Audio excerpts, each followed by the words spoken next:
C'était par rapport à ce matin quand tu parlais de d'abord voir les choses et avant de prendre des actions. Je sais pas si je suis clair par rapport à ce qu'on se disait, mais ce que vous disiez, parce que moi je suis pas intervenu, mais de Bah, d'abord voir les constater choses avant de vouloir faire avant des de changements. poser, voir avant de poser des actions, c'est surtout que, à force de voir, une certaine catégorie, qualité d'action devient inévitable. C'est ça, mais du coup, et que tu disais que passer directement par la case action avant de voir, c'est du coup, voilà, c'était pas top. Sauf que j'ai l'impression que pour moi, du coup, c'est mon cas. En fait, ça revient avec ce qu'on se disait juste avant d'enregistrer, de dire que tout va très vite. Enfin, pour moi, tout va trop vite, même des fois. En fait, j'ai même plus. Instantanéité, c'est vraiment le mot, quoi. J'ai même plus ce temps de voir, en fait. Ça passe plus. Enfin, ça passe pas par là.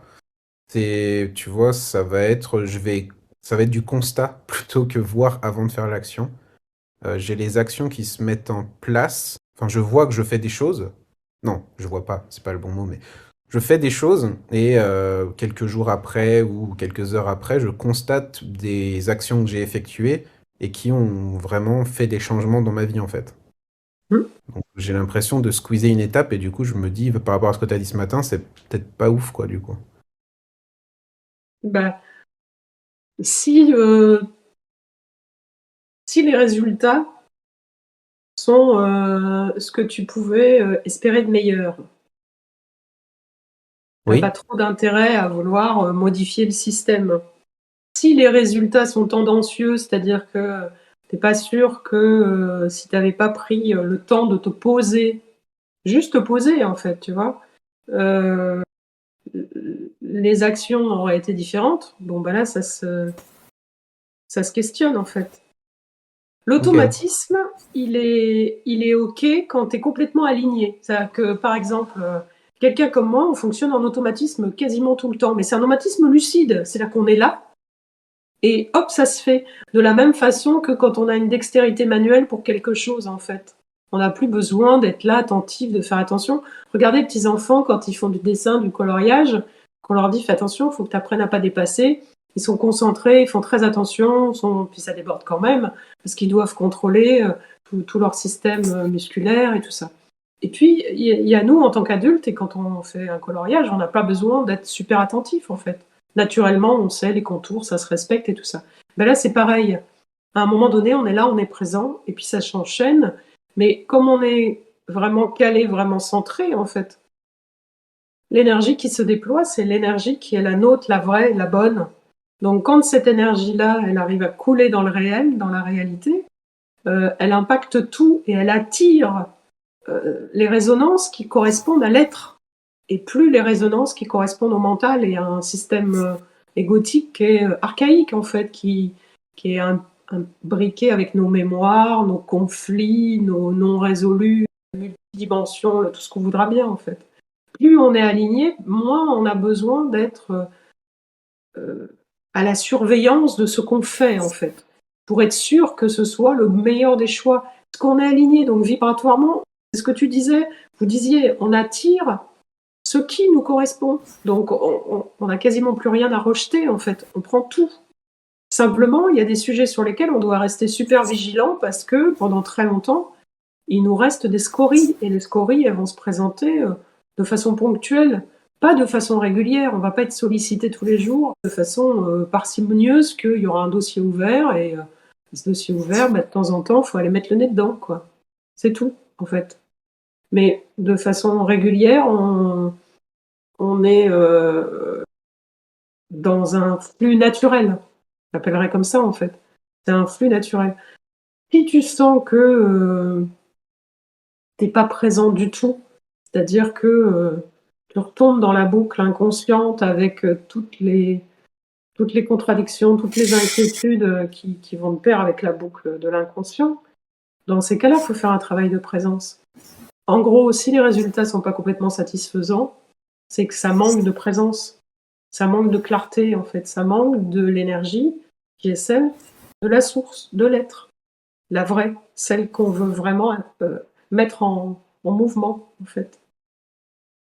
C'est facile, hein, plus on se rapproche plus on enlève les périphéries, plus on se rapproche du centre, plus on s'aligne. Donc s'aligner, c'est la tête, le corps, les actes. Tête, corps physique, hein, c'est les actes. C'est incarner, descendre dans la chair, dans la matière, l'être que l'on est. Et pour ça, il n'y a qu'une méthode, hein, c'est se relier à la source. Plus on est relié à la source, plus ce qu'on attire est en résonance avec ce qui correspond à la part de source qui est la nôtre, à la pépite qui est la nôtre en fait. Donc ça s'aligne, ça s'aligne, ça s'aligne, et tout ce qui arrive est satisfaisant. Même des situations qui ne sont pas forcément réjouissantes, mais elles ne nous posent pas de problème en fait. C'est toi, Johan, qui disais l'autre jour, j'ai rencontré quelqu'un, j'ai pensé à toi cette semaine parce que moi aussi j'ai rencontré quelqu'un qui est dans la même mouvance, Un homme. qui disait j'adore résoudre les problèmes. Ah oui. Tu vois, ben moi j'ai rencontré quelqu'un qui dit c'est pareil. Dans mon taf, c'est 24/24, je suis ensevelie sous les responsabilités et les problèmes relationnels à gérer entre les uns et les autres. Et en fait, je m'éclate. Voilà. Donc, faut pas vous dire que parce qu'on s'aligne, on a que des choses super chouettes, angéliques qui nous arrivent. C'est pas ça du tout. En fait, on a la vie qui nous correspond. C'est ça qui est confortable en fait. C'est d'être à sa place. C'est ce que je le disais ce matin. Je sais plus à qui d'ailleurs, très tôt ce matin. Je disais, mais ce qui compte, c'est d'être à sa place. Parce que la paix que vous cherchez, vous la trouverez quand vous serez à votre place. Le bonheur que vous cherchez, il est aligné avec le fait d'être à sa place, d'être au centre. La place, elle est au centre, elle n'est pas en périphérie, elle est au centre. Là-dedans, il y a le bonheur, le plaisir de vivre. Le plaisir de vivre, c'est doux, c'est pas le plaisir exacerbé des grandes activités ou comment on appelle ça, la fougue ou comment on dit là, c'est du démon, là, la passion. Hein. C'est pas ça, c'est quelque chose de très paisible en fait, de très doux, de très confortant en fait. Donc tout ça, c'est dedans, c'est pas là. On veut aller chercher à l'extérieur. Et d'ailleurs, ça marche. Parce que quand vous avez, par exemple, si pendant une semaine, vous êtes séparé de votre amoureux, de votre amoureuse, reprenons la jeunesse, parce que peut-être que maintenant, c'est plus le cas, mais quand on est jeune, pendant un certain temps, ou quand on est petit, on est séparé de sa maman pendant 2 jours, quand on la retrouve, non mais, on exulte en fait. Et 1 heure après, on lui fait voir le pire. Le moment où on exulte, c'est juste le moment où les tensions de séparation ont disparu. Les tensions disparaissent. Maman, elle est là. On se retrouve au calme. On est aligné. Et là, c'est agréable parce qu'on est en contact avec la source. Donc, c'est génial. Et dans quelques minutes, cet alignement, il va disparaître parce qu'on va remettre notre attention dans d'autres directions. Et on va se retrouver de nouveau éparpillé. C'est pas les directions le problème, c'est qu'on perd l'alignement. Et c'est pas la maman qui apporte du bonheur, c'est notre alignement. C'est pas le bonbon qu'on vient de nous donner qui fait notre bonheur. C'est qu'à ce moment-là, on est soulagé, on est détendu, on est aligné. Et on met ça sur le bonbon, on met ça sur les dollars, on met ça sur les activités. Mais non, c'est juste que vous sortez d'un état de tension extrême et vous vous retrouvez aligné. Et dans cet alignement, en fait, il y a la détente. Ça dépend dans quel sens on prend la notion d'éveil, en fait. Où on réduit les dossiers et on finit par, où on a une clarté subite et on comprend que c'est à cause de tous ces dossiers qu'on ne voit pas.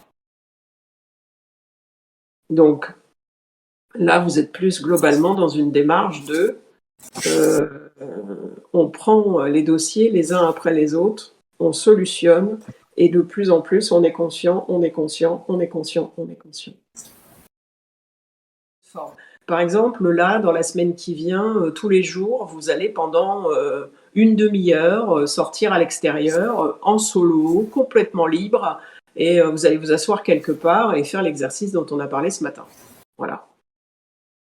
Et le soir, alors que l'exercice vous a complètement échappé, que vous êtes présent de temps en temps, mais la plupart du temps, perdu dans les fins fonds du mental, de la forêt vierge, voire tropicale, le fond du système, là derrière, là, le fils arrive et il casse tout, enfin il casse un truc, ou il arrive comme un malade dans la maison, ou l'enfant rentre et crie et saute sur le canapé, ou enfin on a tous nos, voilà, ou la compagne a encore fait les courses aujourd'hui, ou le compagnon, je sais pas, arrive avec son nouvel état de crise. Chacun son truc.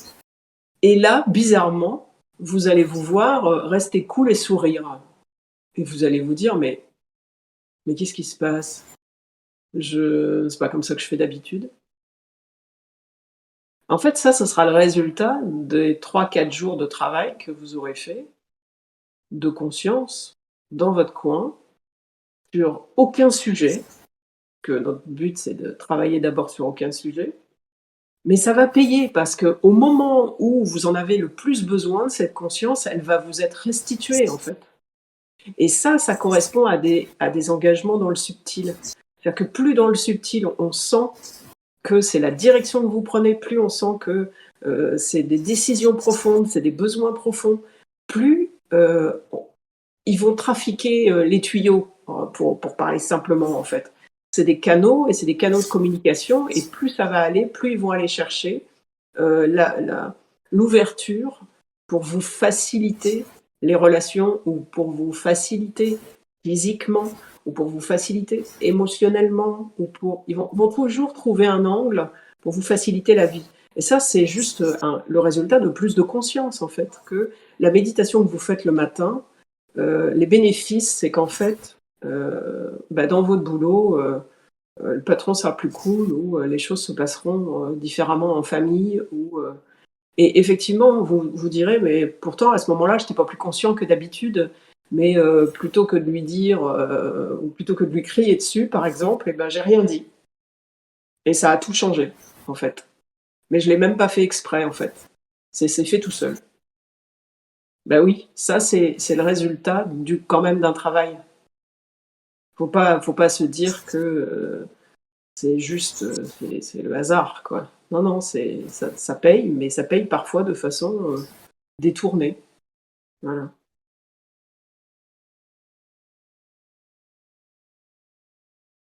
Toutes les pépites que vous installez, elles payent à un moment ou à un autre. Dans le temps, il n'y a jamais rien de perdu, en fait.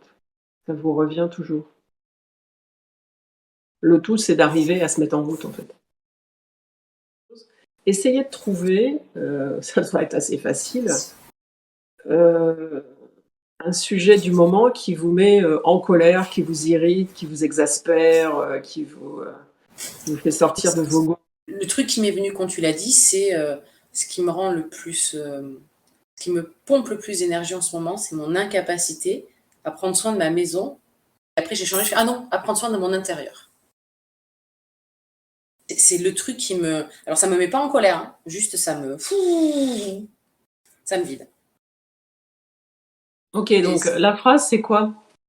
C'est quoi la phrase que tu te dis, c'est quoi?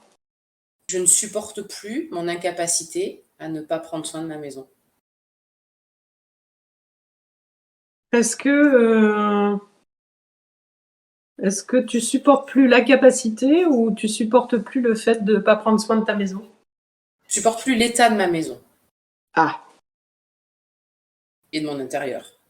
Tu vois comment on a changé, en fait. Oui, mais si c'est la maison, t'inquiète pas, c'est la maison. Hein. De toute façon, le ménage énergétique, il se fait dans la maison. Hein.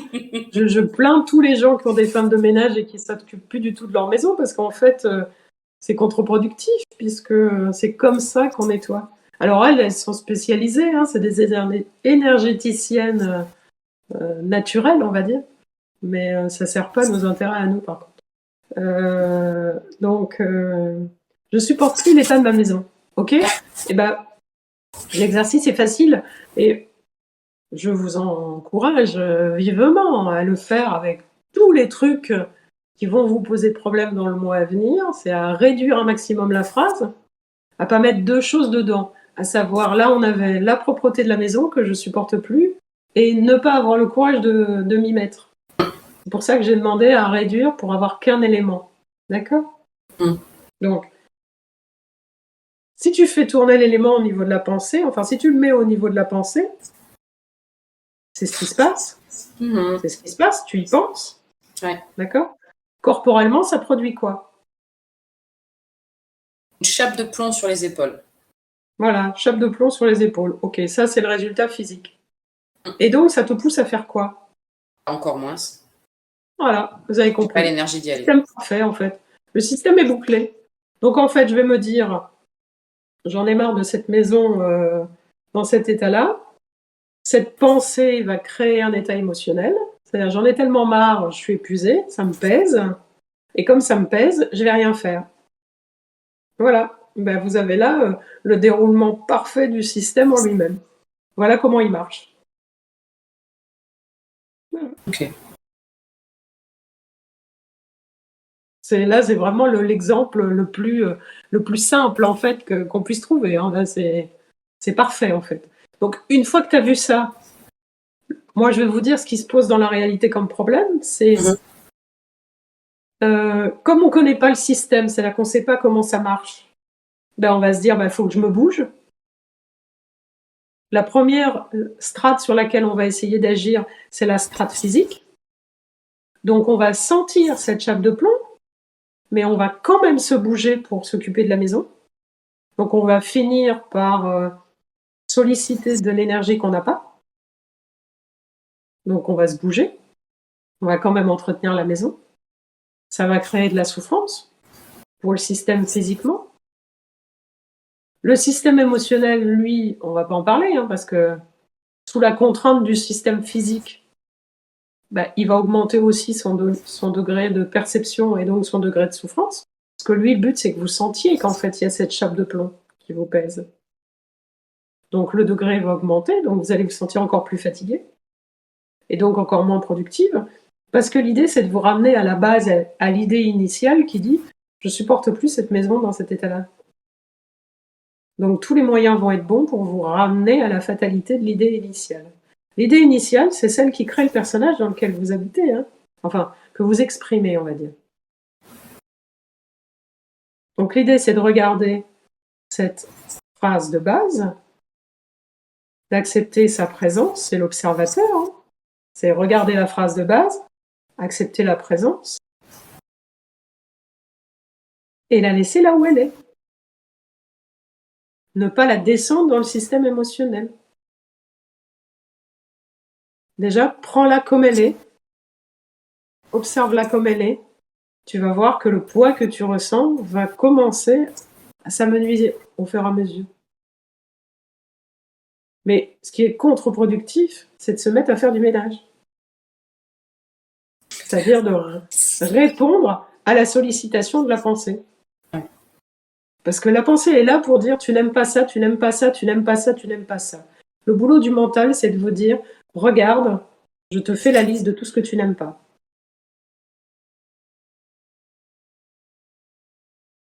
Cherchez autant que vous voudrez, vous verrez, vous en arriverez toujours à cette évidence-là. Le mental vous fait des listes. Mais vous ne faites pas le boulot, en fait. Vous ne dites pas, je vais mettre de l'attention là-dessus pour voir ce qu'il y a derrière. Donc, pose-toi la question. On peut s'amuser à le faire, hein, mais on ne va pas pouvoir le faire pour tout le monde. Pose-toi la question de pourquoi c'est pas supportable. La perfection et la culpabilité qui arrivent. Mais comme ça, pouf, juste les mots. Et après, il y a le besoin de calme visuellement, tu vois. Besoin que ce soit visible quand je rentre chez moi. Parce que ça n'est pas. Donc, ça, c'est un besoin que tu identifies, d'accord ? Tu peux te l'apporter d'une autre façon. Tu peux aller passer du temps dans des endroits où, justement, ça va être rangé. Tu vas faire un tour dans une bibliothèque, par exemple. J'adore les bibliothèques. Eh oui, tu vas faire un tour dans des endroits où c'est super bien rangé. Mais qu'est-ce que ça dit ? Le système, il dit, tu as besoin de ça. Tu as besoin d'ordre, tu as besoin de rangement. Donc là, vous allez plus prendre le problème par la difficulté, vous allez prendre le problème, vous allez prendre la solution par la facilité. On va plus dans il faut que je m'occupe de la maison. On passe par j'ai besoin d'eux. Et on commence par pas s'occuper de la maison. Parce que pour retrouver de l'énergie, il va falloir enlever la chape sur les épaules. Pour enlever la chape sur les épaules, il va falloir passer par ce que tu as besoin. Donc, Ok. plus tu vas aller dans des endroits qui sont propres, rangés, à l'image de ce que tu aimerais avoir, plus tu vas avoir de facilité, petit peu par petit peu, à ranger chez toi sans contrainte. Là, tu focalises ton attention sur le désordre. D'accord ? En boucle, tu dis, je supporte plus le désordre. Donc, c'est la même chose que les réseaux sociaux. Tu t'es branché sur je supporte plus le désordre. Et fais comme si, imagine-toi que par exemple, tu as fait ça sur Facebook, par exemple. Tu t'es associé à un groupe qui dit on supporte plus le désordre. Et toute la journée, ils te font défiler des images de bazar. Et ils te montrent, tu as les deux images, tu as l'image d'avant et l'image d'après. Et donc toute la journée, tu vis avec des images de bazar. Ben là, tu te débranches en fait, et tu te branches sur les systèmes qui sont rangés. En fait, tu passes de la contrainte, de la lourdeur à quelque chose de plaisant. Mais pour ça, il ne faut pas toucher à ta maison. Il ne faut jamais toucher à l'extérieur. Je supporte pas ce mari, ne changez pas de mari. C'est le dernier truc à faire. C'est commencer par regarder de quoi vous avez besoin. Parce que, en général, c'est complètement pipeau, en fait. Moi, le nombre de personnes qui me disent il est insupportable, il se conduit comme un gosse. Et à la finale, elles se rendent compte qu'en fait, il fait pas attention, il n'est pas attentif, il n'est pas présent, il est pas. En fait, ils se rendent compte que c'est d'eux, ils sont en train de parler d'eux, en fait. Mais c'est tellement. Le système est tellement fait bizarrement, c'est tellement plus facile d'aller regarder dans le miroir, en fait. Je comprends bien dans ce que tu dis, si un trait de caractère ou une qualité qu'on voudrait développer, si c'est sur les humains, avant de le faire chez soi, on va aller se passer du temps avec des gens sur lesquels on le trouve qu'ils l'ont, par exemple. Oui, exact. Si tu veux développer des muscles, tu vas passer du temps avec des bodybuilders. Hein. Bah, c'est exactement ce qu'on te montre dans Matrix, en fait. Où tu télécharges l'entièreté du programme, et puis voilà, c'est tout. Et puis, tous les gens qui ont travaillé sur les grandes réussites et ainsi de suite te diront la même chose. Tu as juste à les copier, en fait, ceux qui réussissent. Parce que c'est des modèles, il faut juste copier. Mais il ne faut pas copier que la boîte dans laquelle ils ont placé leur argent pour le faire fructifier, en fait. Il faut copier leur façon de ressentir les choses, il faut copier leur façon de penser, il faut copier, en fait. Bon, là, en l'occurrence, il ne s'agit pas de copier, il s'agit de se rapprocher le plus possible de ce que tu veux toi. Tu vois ? Mais effectivement, la copie, le mimétisme, c'est ce qu'utilisent nos enfants pour se fabriquer, en fait. L'éducation, elle passe que par là. De toute façon, dites-vous que pour ceux qui commencent et qui se mettent en route, de toute façon, il y a un moyen très simple d'identifier ces pièges-là. Il y a le sans effort et il y a le avec effort. Tous ceux qui donnent de façon excessive, à un moment donné, on le sent. Ça demande un effort. Et ça rebondit sur l'exemple de Valérie qui dit ça pèse sur les épaules. Et bien, ça pèse sur le cœur, en fait. On y va parce qu'on a l'habitude d'y aller, parce qu'on est ce genre de personne, et on sent qu'il y a quelque chose qui pèse. Et ben ça, c'est vu. C'est vu, on sent qu'il y a quelque chose qui pèse. Moi, je le vis parfois avec certaines personnes. Je donne des exemples volontairement. Par exemple, on va m'envoyer un mot avec une question. Je vais répondre comme je peux. Je vais faire une phrase. où je vais écrire 3-4 phrases. Puis la personne va m'envoyer une réponse dans laquelle il y a une autre question. Donc, je vais donner cette deuxième réponse. Peut-être que je vais en faire une troisième. Et puis il y a un moment où moi, subtilement, j'ai comme si on me tirait sur un fil. Voilà.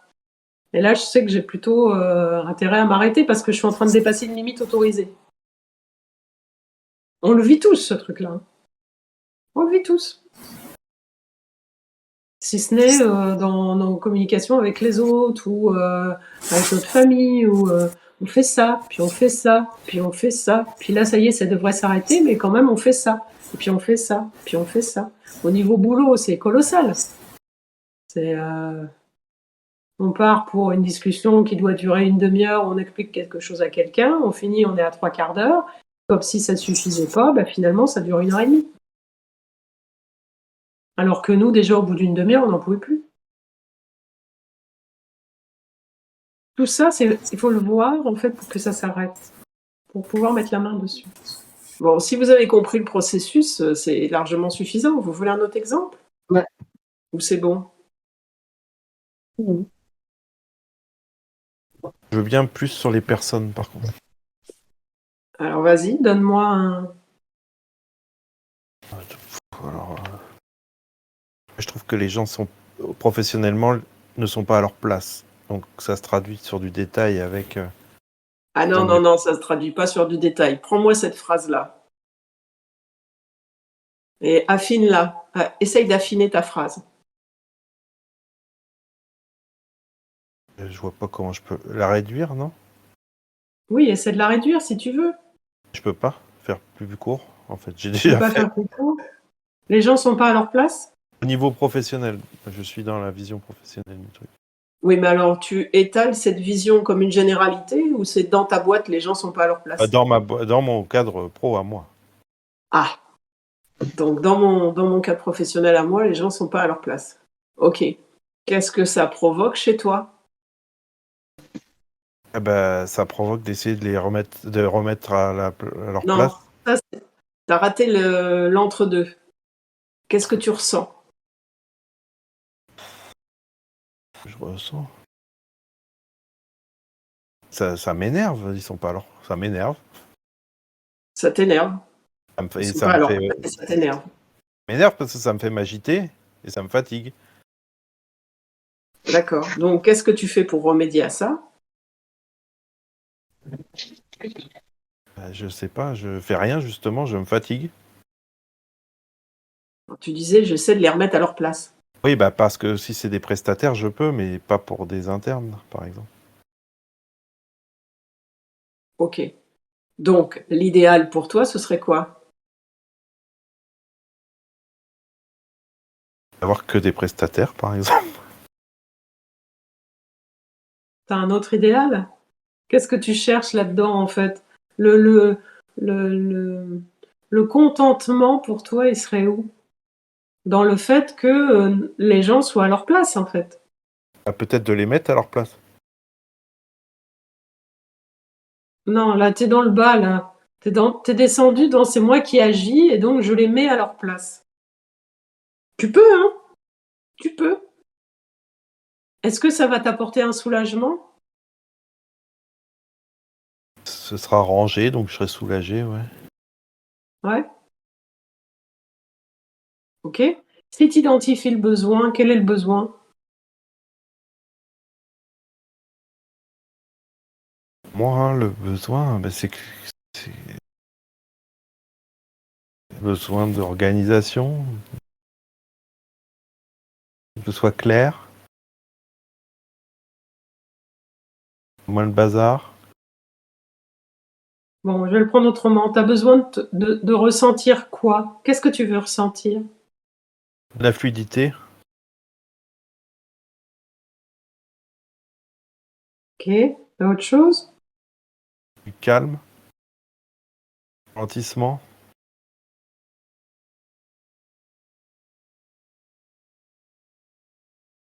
Il y en a un autre derrière. Distance. Un rythme surtout sur le rythme, je pense. La fluidité, c'est bon. L'idée de fluidité, elle est bonne. Il y en a un autre derrière. Je voudrais que tu le sortes tout seul, en fait.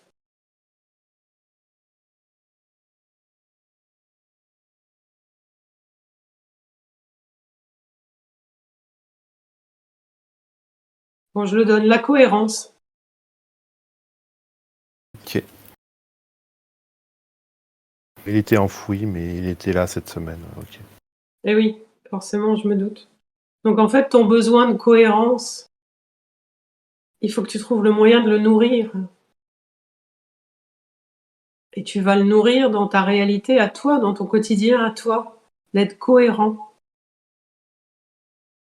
Si tu fais ça, il faut que tu fasses ça. Il faut que ce soit cohérent. Et Tu peux pas aller courir 5 km tous les matins, rentrer, sortir le camembert, la baguette de pain et le litre de rouge. C'est pas cohérent. Par contre, tu peux aller courir tous les matins, rentrer et te préparer, je sais pas, un jus de fruits, un smoothie ou Ok. voilà. Je suis en train de mettre en avant tous mes deals permanents de je fais ça, mais j'équilibre avec ça. Ou alors je fais ça, mais Voilà. je vais y aller au fur et à mesure et ce sera plus tard. Voilà, opter pour de la cohérence, que ce soit cohérent. Ton besoin de fluidité, il est lié au besoin de cohérence. Quand c'est cohérent, c'est fluide, hein, ça coule de source. Naturellement, ça va dans cette direction-là. L'eau ne monte pas vers le ciel, elle descend, elle descend, elle descend, elle descend. Si je veux l'illustrer pour ceux que je disais là, au lieu de prendre des experts, bah, je prends des gens qui sont plutôt en support. L'expert, c'est moi, en fait. Je m'emmerde à avoir des gens qui veulent m'apprendre le truc alors que je connais mieux qu'eux. Donc, Oui. oui. C'est cohérent comme ça. Eh oui, mais là, on va en revenir si on gratte dans ton indisposition, en fait, face à cette phrase. C'est clairement définir une place qui soit plus confortable pour moi, en fait.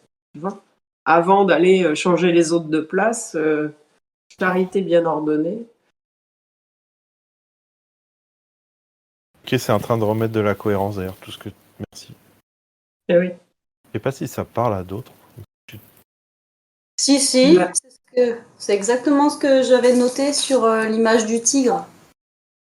J'avais noté que je recherchais plus de fluidité dans mes relations, actions, pensées, pour que cela coule de source. Enfin, exactement tes mots, Catherine, que tu viens de dire à Fabien. c'est ça. Ouais. Mais couler de source, dites-vous que c'est une recherche de conscience. Hein. Quand ça vient de la source, en fait, c'est juste cohérent. Il n'y a même pas, il y a pas à se poser de questions, il n'y a pas à remettre en question, il n'y a pas. C'est juste, ça se fait tout seul, en fait. C'est fluide. C'est le geste juste, la pensée juste, l'attitude juste. C'est juste, en fait.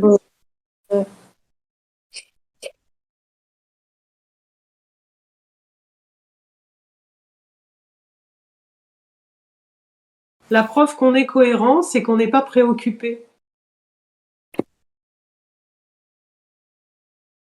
On revient pas sur les sujets, on n'y réfléchit pas. Ça prouve qu'on est cohérent, on est fluide. On n'a pas besoin de notre mental pour nous aider, en fait. Il est au repos, lui. Il n'est pas utilisé du tout.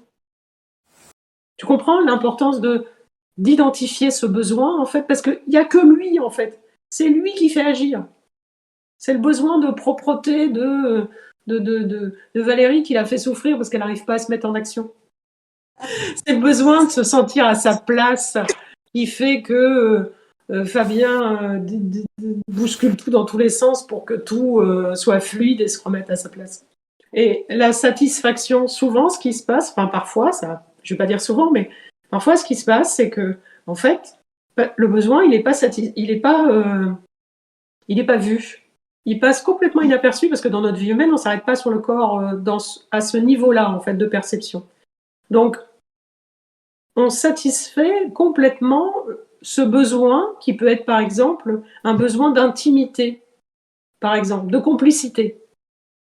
Donc, un exemple dramatique, si tu nais avec un énorme besoin de complicité, tu vas avoir une meilleure amie, une sœur préférée, une collègue formidable, un mari adorable.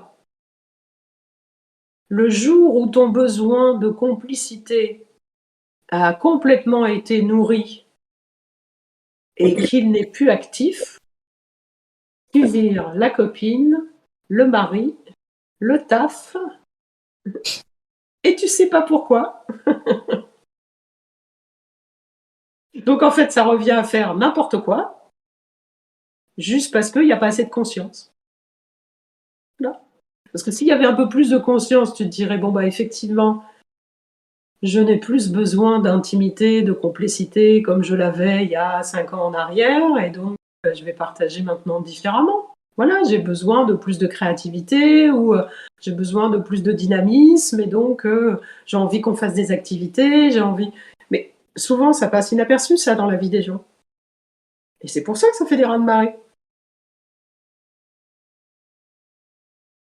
On quitte son taf souvent pour de mauvaises raisons, en fait. Parce qu'on n'a pas vu, on n'est pas allé regarder que le besoin qui nous avait emmenés jusque-là, aujourd'hui, il est plus actif. On est rassasié. Mais ça ne veut pas dire qu'il faut se séparer des personnes. Il y a peut-être autre chose à vivre avec les mêmes personnes, en fait. Parfois, on n'a pas le choix, on est obligé de se séparer des personnes. C'est sûr que si vous êtes dans une entreprise qui a un haut rendement, vous êtes commercial et il faut dépoter, et votre besoin de courir partout, et votre besoin du challenge, et tout ça, ça se rencontre, et qu'à un moment donné, ça, c'est complètement nourri, vous n'avez plus rien à prouver, vous n'avez plus envie de courir partout, vous n'avez plus tous ces besoins, en fait, qui sont très dynamiques, ils s'éteignent. Et ben vous allez, moi je vous dis ce qui va se passer, c'est que vous allez critiquer votre boulot, vous allez critiquer vos patrons, vous allez critiquer la marque, vous allez critiquer les méthodes de travail, vous allez critiquer, juste parce que votre besoin il est comblé, mais il vous faut une excuse. Parce que si vous ne le voyez pas, il vous faut une excuse. Donc c'est pas le bon mec, c'est pas la bonne copine, s'il n'avait pas fait ça, si elle n'avait pas fait ça, s'il était plus, si elle était moins, si c'était différent, dans un contexte autre, en habitant à l'étranger, enfin tout ce que j'entends moi, tout ça basé sur juste un besoin qui est arrivé à 104%, c'est-à-dire qu'on est gavé jusque-là, et il faut que ça s'arrête. Il faut que ça s'arrête. Mais peut-être que dans la même entreprise, il y a un autre poste qui serait tout à fait nourrissant. Mais cette question-là, il n'y a que vous qui pouvez la poser. Dans les couples, c'est actuel ce truc-là. Hein. On s'est mis ensemble parce qu'on avait chacun un besoin à combler et on savait que l'autre comblait ce besoin. Et comme c'est complètement inconscient, au moment où ce besoin est complètement arrivé à saturation et qu'on a envie d'aller dans une autre direction, eh ben on se dit mais on peut pas arrêter, c'est pas possible. Parce que l'ancien modèle, c'était toute sa vie avec la même personne. Hein. Le nouveau modèle, c'est pas plus de 3 ans. Hein. Enfin, pour ceux qui sont pas au courant. Chez les jeunes, ça fonctionne comme ça. Hein. 3 ans et c'est obsolète. Hein. Juste parce que les besoins ils sont satisfaits, ils passent à autre chose. Ils culpabilisent de ne pas faire durer des relations plus longtemps parce que l'ancien modèle dit ça doit durer toute une vie. Mais non, non, non, à l'heure où on est, les besoins, on n'a pas besoin de toute une vie pour les satisfaire. Ça va beaucoup plus vite que ça. Donc je ne suis pas en train de dire il faut séparer vos compagnons ou vos compagnes, c'est pas ça. C'est complètement assouvi. Ben, regardez s'il n'y en a pas d'autres derrière sur lesquels vous pouvez vous brancher en fait. Mais cherchez pas à rester sur le même branchement parce que ça ne fonctionnera pas. Donc dans le réel de votre vie de tous les jours, si vous ne tenez pas compte de ça, si vous ne prenez pas le temps d'aller voir le besoin qui se cache derrière, vous allez perdre un temps fou. Vous allez vous nourrir de trucs qui ne vous nourrissent pas en fait. Vous allez vous obliger à vivre des trucs qui ne servent à rien. À rien du tout. Donc, la réalité du besoin. C'est bon, là, ça, c'est le dossier du besoin, il est clair, là? Hein? Ouais. Vous allez arrêter de machiner dans le vide, là? Hein, Ouais. pour créer toujours la même chose, toujours les mêmes insatisfactions, toujours le même cycle qui tourne en boucle. Moi, je suis née avec un besoin naturel d'aider. Le besoin d'aider, ben, je peux vous dire que c'est un sacré dossier. Hein. Qu'avant de me débarrasser de ce truc-là, eh ben, il m'a fallu un sacré boulot. Hein. Parce que là, pour le coup, la capacité à porter des valises, j'avais pas de limite. Hein. Tu dis te débarrasser de ça, pourtant tu Ah oui, continues oui, à le oui, faire. complètement. Ben oui, non, ça n'a rien à voir en fait. Au niveau des fréquences, j'ai plus le besoin, donc je suis pas du tout posée là-dessus en fait. T'es plus dans le besoin, mais tu Ah continues à non, non, l'alimenter. pas du tout. Mais non, je l'alimente pas. Hein.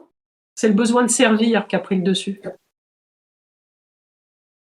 C'est le besoin de servir les plans, quels qu'ils soient, mais des plans plus vastes. Et donc, ça m'a pas fait changer d'opposition. Sauf que la différence, c'est que j'ai pas une once de fatigue. Eh oui. L'indicateur, c'est aussi, comme tu disais, la facilité, et donc tu Ouais. relis la facilité à la fatigue. Oui, Ok, donc quand on est épuisé là ou fatigué, enfin certains d'entre nous en tout cas, ouais. tant qu'il y a ce truc-là, ça veut dire qu'on n'est pas, on n'est pas bien placé là. Oui, bah faut regarder quel est le besoin que tu mets en excès en fait. Hein. Et c'est pour ça que je prenais le besoin d'aider parce que c'est assez commun dans nos sociétés en fait, puisque derrière c'est très religieux. Hein. On nous a éduqués comme ça à aider l'autre en fait. Mais moi j'avais ça toute petite. Hein. Je suis née avec ce truc-là. À 5 ans j'avais ça. Hein. C'est pas un truc Mais, que j'ai. mais des fois, on va vivre, on va continuer à vivre une même expérience, mais on va se positionner différemment en fait. Enfin, je peux pas donner un exemple précis, mais en gros, je vais vivre une expérience, mais je vais me positionner d'une certaine façon. Ou bah maintenant très très vite, quand je suis pas bien placée, c'est douloureux en fait, très vite. Et Ouais. en fait, je continue, j'ai essayé de me repositionner, de prendre un peu de recul. Je continue, là c'est pas lien avec l'amitié, hein, c'est autre chose. Je me positionne différemment et là il y a vraiment du plaisir en fait. Il y a plus du tout de donc ça en fait on peut rester dans le même truc. Oui, C'est juste qu'on est positionné différemment et du oui coup c'est là ça. c'est OK, d'accord, OK. Mais au milieu, si tu veux, pourquoi on en parle maintenant, c'est parce que au milieu, ce qu'il a fallu, c'est mettre un minimum de conscience, un minimum de lumière, écarter le truc pour regarder pourquoi. Ouais. Donc, ce que tu vas voir, c'est ton besoin, en fait, que tu es en train de nourrir. Et quand il a été complètement il est rassasié, vraiment, il n'est pas confortable. Donc, en fait, tu sors et tu regardes quels sont les besoins qui sont là à côté, qui sont en attente, eux, et qui vont te permettre de continuer dans cette direction-là, mais de façon satisfaisante, en fait.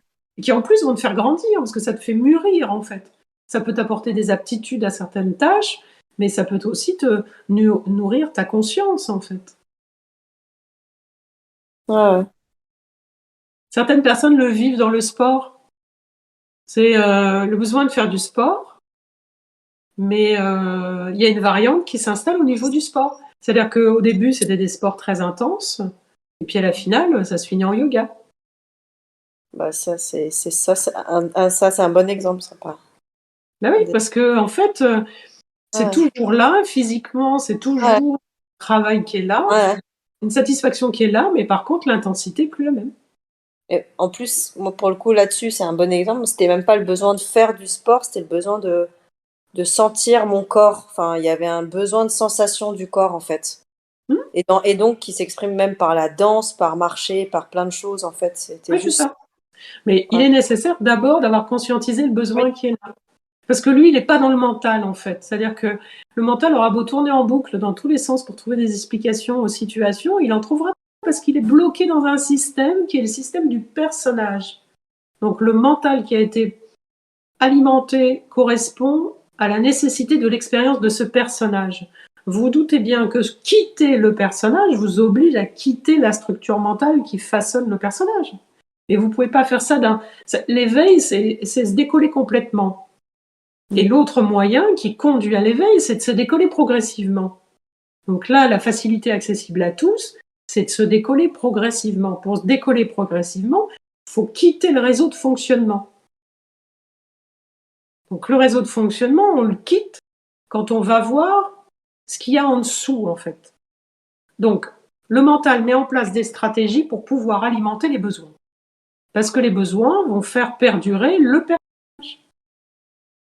Si vous créez, imaginons que demain on vous mette à la tête, tiens, on va réveiller quelqu'un qui est peut-être à la sieste, on vous mette à la tête d'une création d'un jeu et dedans vous avez le rôle de créer des avatars.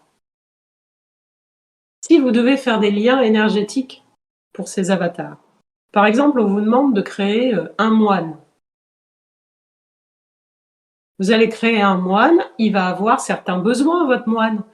Parce que sinon, le jeu sera pas cool, en fait. L'existence du moine ne sera pas validée. Si vraiment on crée l'avatar du moine, ce moine, il va falloir que vous écoutiez ses besoins.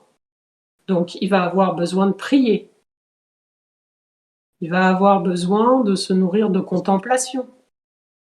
Il va avoir besoin, je sais pas, peut-être de cultiver ses propres légumes dans le jardin. Il va avoir besoin peut-être d'avoir une confrérie d'autres moines. Il va avoir besoin de... D'accord? Donc ça, c'est votre moine. Dans votre jeu vidéo, vous allez créer l'avatar du séducteur.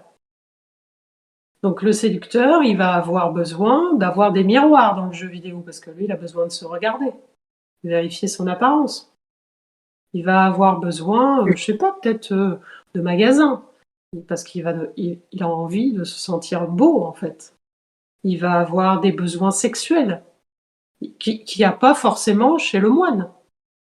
Il va avoir besoin, je sais pas, de toute une armada de filles dans le jeu. Parce que si les séducteurs et vous lui mettez pas des filles dans le jeu, il va y avoir un problème. Enfin, je vous laisse imaginer. Et puis vous pouvez créer un autre avatar. C'est un médecin. Alors lui, il a besoin de prendre soin des gens. Donc, il a besoin de toucher. Il a besoin d'être à l'écoute. Il a besoin de connaissances intellectuelles qui s'améliorent, se renouvellent au fur et à mesure des découvertes. Et il a besoin de se sentir respecté. Dans la même catégorie, je vous mets l'avatar professeur. Alors lui, il a besoin, lui, il a toute la connaissance. Hein. Alors lui, sans lui, que sera le monde? C'est lui qui éduque les enfants. Donc, il a besoin de se sentir respecté. Il a besoin de sentir qu'il a une totale maîtrise sur tous les comportements humains et il sait comment ça marche, et il sait comment ça fonctionne et il rayonne de tout son être, de sa capacité à éduquer le monde, en fait. Et c'est sans fin. Imaginez, on est 8 milliards d'avatars alors qu'il est, avec tous nos particularités, puisque chacun est conçu par le divin ne ressemblant pas à un autre. Bon, c'est faussé dans le jeu parce qu'il faut qu'il y en ait au moins 3 qui fonctionnent sur les mêmes paramètres pour que ça marche. Mais bon, ça c'est c'est un deal interne. Mais voyez-vous vraiment comme ça? Vous êtes façonné. Il y a un avatar qui est là, qui est façonné, que vous appelez par votre prénom. On lui a donné ce prénom-là. Dans le code source, on a ajouté une date de naissance, on a ajouté des vibrations d'arrivée planétaire, et hop, c'est parti. Le divin s'éclate avec son avatar. De temps en temps, il fait des variantes parce que franchement, la séduction ras-le-bol. Donc, il devient gay. Par exemple, pour faire une variante dans sa séduction, plutôt que parce qu'il est saoulé de regarder les filles. Donc, il va se mettre à regarder autre chose. Et vous, dans le jeu, vous allez être obligé de travailler pour lui fournir du matériel, parce que sinon, il va s'ennuyer. Et ainsi de suite. Et nos sociétés changent. Et oui, mais les sociétés, elles changent en fonction des avatars qui sont présents là sur place, qui sont en train de jouer le jeu. Mais derrière, la source, c'est la même. Hein. On a tous la même en commun, au cas où vous auriez oublié de détail. Et on n'est pas obligé de jouer éternellement dans le jeu des avatars. Il y a un moment où la source siffle un coup et en fait, on peut rentrer à la maison. Et mettre fin à l'éclate ou à ce qui n'est pas... et ce qui ne nous éclate pas, parce que de toute façon, on est à 50-50 de satisfaction et d'insatisfaction. Hein. On est à peu près tous dans l'équilibre. Hein. Et quand on n'est pas à satisfaction totale dans cette existence, de toute façon, on est en train d'en vivre une autre qui est, elle, satisfaisante pour que ça fasse le point d'équilibre. Ouais, c'est un grand cirque qui fonctionne très bien. Si là, vous êtes dans la mauvaise, bah tant pis. Mais c'est pas très grave. Hein, Oh, on pourrait pas faire la bascule de l'une à l'autre de temps en temps, ça serait bien. bah, la nuit, on peut faire ça, ouais. On va piquer les expériences et on va se balader, en fait. Quand on gagne en lucidité, on a le moyen d'ouvrir les portes et d'aller chevaucher d'autres fréquences, sauf que c'est dangereux quand tu reviens. Parce que quand même, c'est facilement plus chouette ailleurs, en fait. Parce qu'ici, il y a quand même beaucoup de contraintes. Donc ça, mis à part, une fois que vous avez, tant que vous n'avez pas identifié clairement que vous n'êtes pas cet avatar, que vous pouvez l'observer, en connaître tous les contours, et que vous n'êtes pas obligé de jouer le jeu à 100% de ce qu'il est en train de vous faire jouer, parce que c'est pas grave, hein, l'autre en face de vous, c'est un avatar aussi. Hein. Quand vous allez vous asseoir dans le parc pour méditer sur les sens et laisser le monde défiler devant vous, vous pouvez voir que ces poches de chair, là, sont des avatars en expérience aussi. Quand vous dites à quelqu'un « change, je supporte plus ce que tu es », j'espère que vous mesurez à quel point c'est pas possible. C'est pour ça que le changement, il n'a pas de sens, en fait. Il a du sens quand il nous empêche de vivre l'expérience qu'on a envie de vivre. Mais rarement, il a cette teneur-là, en fait. C'est très, très rare. C'est en général du changement pour du rêve, hein, pas du changement pour de l'authentique, en fait. On rêverait d'être un autre avatar. Ça, c'est bidon, ça marche pas, ça peut pas marcher, en fait. Faut lâcher l'affaire. Et être un peu plus soi-même, ça nécessite pas de changement. Ça nécessite d'arrêter d'être l'avatar.